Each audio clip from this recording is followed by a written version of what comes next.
চর এলাকার কৃতি সন্তান, যার বাড়ি আমার চরে, আবার চোদ্দ বড় ভাই সোহেল ভাই এখানে উপস্থিত আছেন।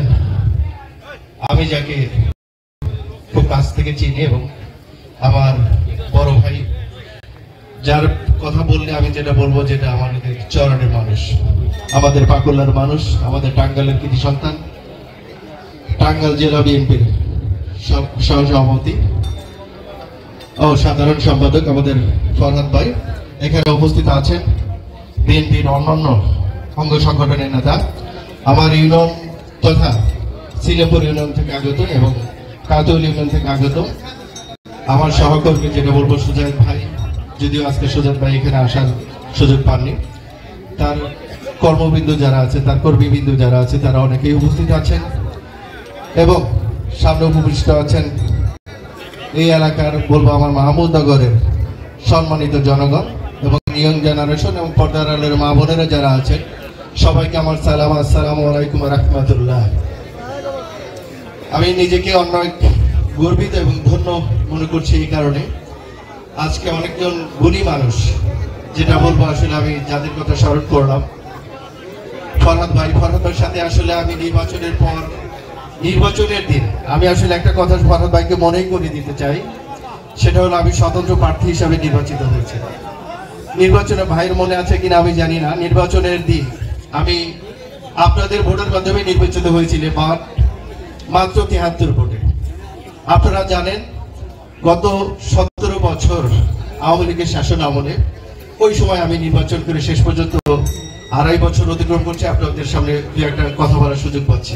আমি শুধু নির্বাচনের কথা বলবো। নির্বাচনের দিন লাস্ট পর্যন্ত কোনো উপায়ন্তর না পেয়ে আমি কিন্তু আমার ১৪ বড় ভাইকে ফোন দিয়েছিলাম, ফরহাদ ভাই আমি জানি না আমার কপালে কি হয়, আপনি একটু আমার জন্য একটু দেখেন।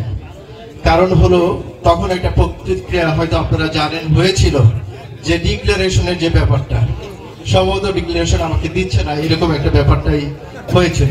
আমি ফরহাদ ভাইয়ের মনে আছে কিনা আমি জানি না, আমি ওনাকে প্রশ্ন করে গেলাম, আমি ফরহাদ ভাইয়ের কাছে আমার হেল্প চেয়েছিলাম। তো আজকে প্রায় ২ বছর ২.৫ বছর হলো, ২.৫ বছরের মধ্যে ওনার ইফতার মাহফিলে আমি অ্যাটেন্ড হয়েছি। এছাড়া টাঙ্গাইলে বিভিন্ন অনুষ্ঠানেও আমি ওনার সাথে দেখা ২-১ বার হয়েছে।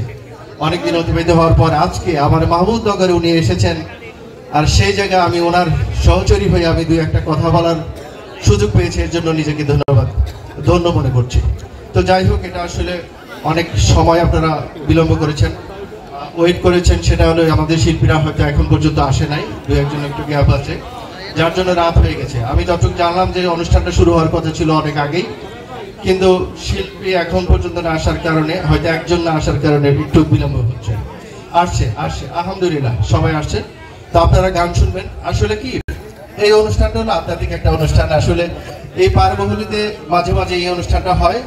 আমি এর আগে শারুটিয়াতে এই অনুষ্ঠানে আমি গিয়েছিলাম, বাট আমার দুর্ভাগ্য গতবার আমাকে দাওয়াত করেছিলেন, আমি সময়ের কারণে হয়তো আপনাদের সাথে আসতে পারি নাই, এর জন্য আমি আপনাদের কাছে আমি বলবো যে মাপ চেয়ে নিচ্ছি।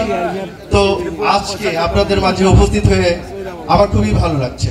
তো যাই হোক, আমি যেটা বলি সেটা হলো, আমার এখানে ১৪ কাকা যিনি আছেন, মজিবর কাকা, আসলে উনি আমাকে, আমি বলবো আমার ছেলের মতোই আমাকে পছন্দ করে। উনি সবসময় যে কোনো বিষয় হলে আমাকে খোঁজ খবর নেন। আর ইউনিয়নবাসী আমরা যেটা বলবো, যে আপনারা আমাকে ভোট দিয়ে চেয়ারম্যান বানিয়েছেন, আপনাদের সাথে আমি সবসময় থাকার চেষ্টা করি, যে কোনো বিপদ আপদে হলেও চেষ্টা করি। আপনারা যদি মনে করেন এই আসলাম শিকদারকে কোনো কিছু প্রয়োজন হয়, শুধু একটু খবর দেবেন, আমি চলে আসবো ইনশাল্লাহ। নেক্সট টাইম এই যে অনুষ্ঠান দেখে গেলাম, এটা দেখে আসলে আমি আনন্দিত, নেক্সট টাইম আমার আর ভুল হবে না ইনশাল্লাহ।